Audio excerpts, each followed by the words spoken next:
Just shrimp. Imagine this. You walk into Red Lobster on a stormy Wednesday evening.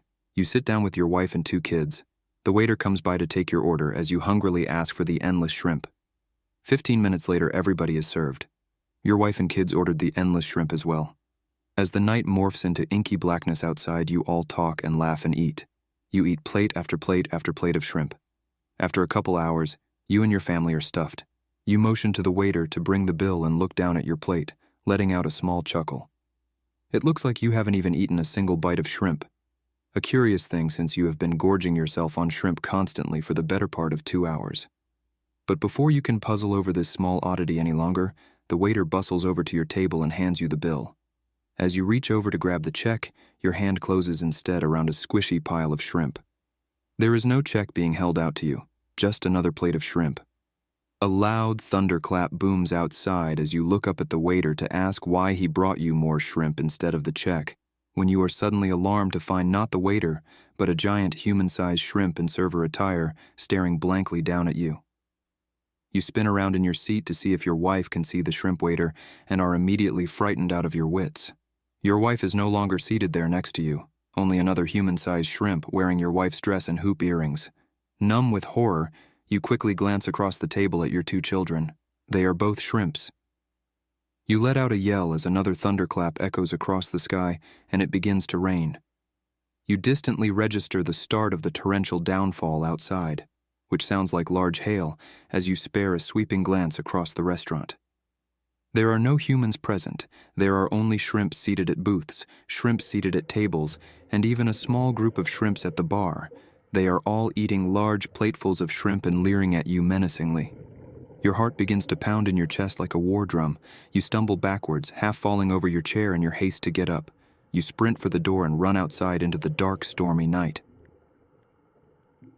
As you dash through the parking lot towards your car, you feel something like a giant, hot raindrop hit your face and bounce off towards the ground. Looking down, you see a shrimp lying on the ground.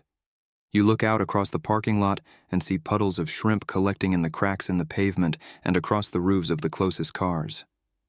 Another warm object strikes your head. It's literally raining shrimp. You find your car and fumble, hands shaking uncontrollably, with your keys. Finally, unlocking the car, you slip inside and engage the door locks.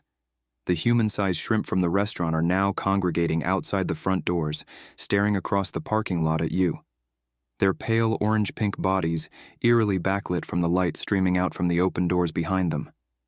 You try to cram the key into the ignition, but it folds against the ignition plate and squishes in your hand. You look down. There are no car keys, only several mangled shrimp on a key ring in your trembling hand. You punch the steering wheel in frustration, accidentally setting off the car alarm. The shrimps outside the restaurant hear the noise and hungrily start to advance across the parking lot towards you. You try in vain to cram the shrimp key into the ignition, but you know it is pointless. The shrimp slowly approach the car and surround it, rocking it back and forth, pressing their slimy bodies against the frame. You hear the fiberglass doors groan under the pressure as one of the rear windows shatters, spraying the backseat of the car with fragments of glass. You know there is no hope left. There is no escape. White-faced and shaking, you reach across the console and open the glove box. Crammed under the insurance papers and a pile of napkins is the Glock 19 you always bring with you when you leave the house. You pull the gun from its holster and pause for a fraction of a second that holds an eternity. With tears streaming down your face, you put the gun to the roof of your mouth, trying not to imagine what it feels like to die, only forcing yourself to think of your wife and kids. You close your eyes. Then you pull the trigger. A singular shrimp comes zooming out of the barrel into your mouth.